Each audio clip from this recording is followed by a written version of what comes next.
As a workshop facilitator, your intended audience should have a major impact on the way you design your workshops.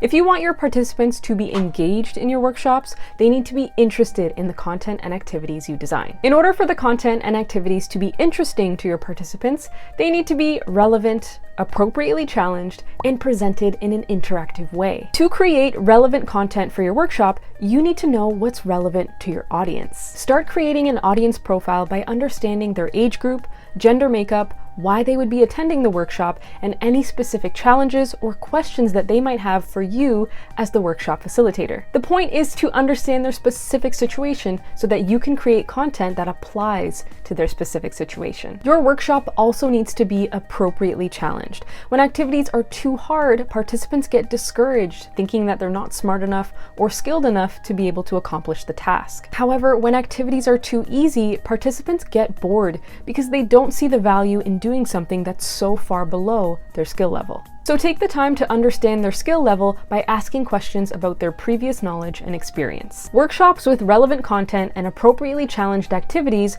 will only be engaging if the content and activities are presented in an engaging way. Our attention spans are short. As a rule of thumb, change up the learning methodology or activity every 20 minutes. Lecturing to your participants for over an hour becomes disengaging after a while.